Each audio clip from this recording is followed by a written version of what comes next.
आपने जाति और धर्म का जिक्र किया तो मुझे फिर मैंने कहा आपसे ये सवाल तो पूछना बनता है। इलेक्शन का जो डेट्स हैं अनाउंस होने से 2 घंटे पहले ये धर्म देख करके जो अनाउंसमेंट किया जा रहा है, मानदंड बढ़ाया जा रहा है, ये क्या है फिर? कौन सा धर्म?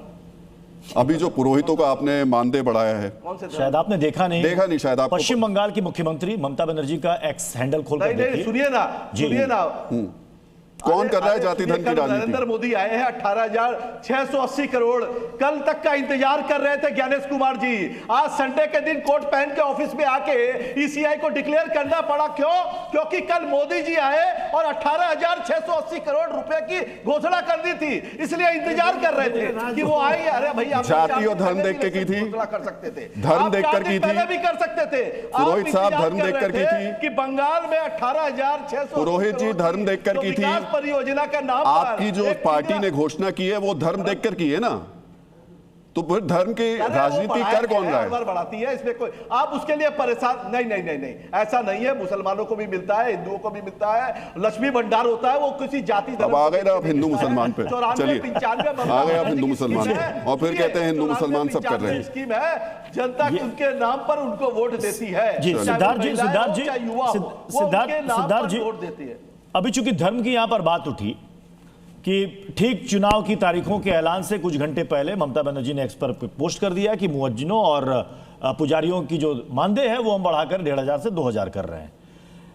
असम के मुख्यमंत्री का एक एक्स पर पोस्ट आया कुछ मिनट पहले, यतो धर्मस्ततो जया, जहां धर्म है वहां विजय है। क्या मतलब निकाला जाए इसका? इसका मतलब आपके सामने है, ये तो स्पष्ट वाक्य है, संस्कृत का वाक्य है, जहां धर्म होगा वहां विजय होगी।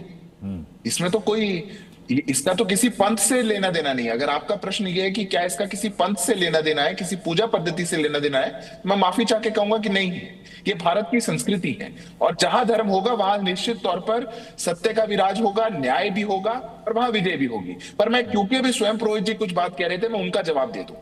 5 लाख से अधिक लोग प्रधानमंत्री जी की रैली में पहुंचे और हिंसा केवल वहीं हुई जहां पे आपके नेता का घर था।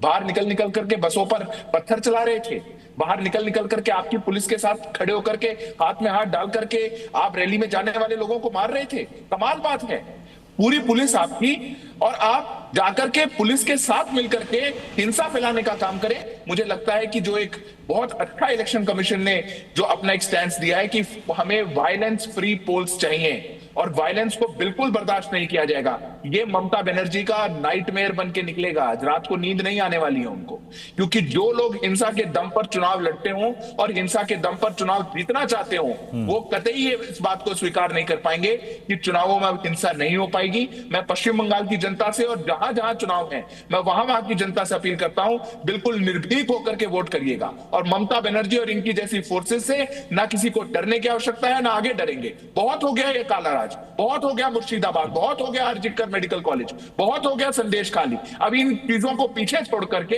हमें न्याय प्रियता की ओर, विजय की ओर, धर्म की ओर आगे बढ़ना है। ठीक है सिद्धार्थ जी, हमारे साथ प्रोफेसर दिनेश वार्ष्णेय भी जुड़े हुए हैं, सीपीआई के बहुत ही वरिष्ठ नेता हैं। दिनेश वार्ष्णेय सर, इस बार लेफ्ट अकेले लड़ेगी या कांग्रेस का साथ लेगी, आईएसएफ का साथ लेगी? क्या ऐसी हालत हो गई है लेफ्ट की कि सिर्फ आपके पास इस 5 स्टेट में सिर्फ केरल ही एकमात्र है जहां पर आपकी सरकार है? पश्चिम बंगाल में एक समय में जहां आपने एक छत्र राज किया, आज आप एक सीट के लिए तरस रहे हैं। देखिए प्रत्युष जी, एक बात आप सुन लीजिए कि जो ये 824 सीटों का चुनाव है, ये 824 सीटों में इस मौजूदा हालत में हम बीजेपी अपने संस्करण में, अपने एडिशन में सिर्फ असम में गवर्नमेंट में है, बाकी कहीं नहीं है, और इस बार वो भी चली जाएगी। भारत की जनता को जब से मोदी जी आए लाइनों में ही लगवा रहे हैं, नोटबंदी की लाइन, फिर जीएसटी की लाइन, अब ये एलपीजी की लाइन, दिल्ली में जैसे वो जो पिंक कार्ड दे रहे हैं उसकी लाइन, लाइन में ही लाइन लगते रहो या कागज ही देते रहो। बंगाल में अभी 60 लाख वोट, सही कह रहे थे वो टीएमसी के स्पोक्स पर्सन, जबकि मैं उनकी पॉलिटिक्स से सहमत नहीं हूं, उनकी गुंडागर्दी से सहमत नहीं है हम। ये किसी भी हालत में बर्दाश्त से बाहर है कि आप डिफरेंशिएट। मैं आपको माफी चाहूंगा, रोक रहा हूं, आप कंटिन्यू कीजिएगा, निर्णय दीजिए कि उनका आप कंटिन्यू कीजिएगा। दिनेश जी, मैं एक छोटा सा सवाल बस साथ में जोड़ रहा हूं। प्रत्युष ने आपके बारे में पूछा था, आप बीजेपी पे चले गए, बीजेपी की चिंता करते करते आपने अपनी चिंता करनी छोड़ दी है। वो आपके बारे में पूछ रहे हैं कि तो आपकी बीजेपी पार्टी का के बारे में, नाम आप बीजेपी की चुनाव चिंता में में- लगे, उसके लिए बैठे सिद्धार्थ यादव, उनसे पूछेंगे हाँ, सवाल। उस पे भी आ रहा हूँ। आप अपनी चिंता बताइए, आपकी हालत बताइए ना बीजेपी के कैसे। आने से घबराइए मत, बीजेपी का नाम आने, बीजेपी का नाम तो आएगा ना जब चुनाव कमीशन कंप्रोमाइज है, जब चुनाव कमीशन कंप्रोमाइज है, इलेक्शन है, बीजेपी के ने अबडक्ट कर रखा है चुनाव कमीशन को, तो बीजेपी का नाम तो आएगा ना, उससे घबराइए मत।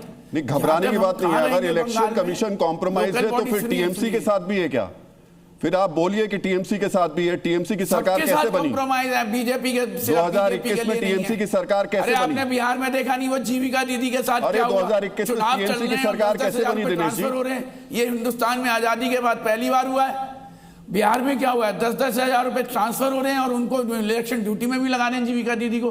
क्या खेल हुआ है वहां पे? कौन नहीं जानता इस बात को? क्यों सेंट्रल स्कीम पहले अनाउंस करते हैं, अगले आज चुनाव, संडे को प्रेस कॉन्फ्रेंस करके चुनाव डिक्लेयर करते हैं? किसको बावला बना रहे हैं? आज तक नहीं हुआ ये आजादी के बाद। हमने पहले भी आरोप लगाया है चुनाव कमीशन पर, ऐसा चुनाव आयोग हमने आज तक नहीं देखा। और केरल में भी यही करते हैं ये, बावजूद इसके कि यार वहां पिटते हैं। हमारे साथ आम आदमी पार्टी के प्रवक्ता निव्यांश शर्मा भी हमारे साथ जुड़े हुए हैं। निव्यांश शर्मा जी, ये 824 सीटों में, जी जी जी जी 824 सीटों में 5 राज्यों में देखना है इस बार इंडिया अलायंस की सरकारें आएंगी। इंडिया अलायंस है, ईमानदारी से चुनाव हो जाए। और इंडिया अलायंस है दिनेश जी, और चंदा दो, दिनेश जी इंडिया अलायंस है, बचा है बीजेपी का, तो वो चुनाव भी नहीं लड़ पाएंगे। दिनेश जी, इंडिया अलायंस बचा है फेयर प्ले गेम में होना चाहिए। दिनेश जी। बिल्कुल बचाएंगे। इंडिया अलायंस कहाँ है? चलिए। बंगाल में है कि केरल में? नहीं नहीं नहीं, रुकिए रुकिए सिद्धार्थ जी, एक मिनट रुकिए। चुनाव रोज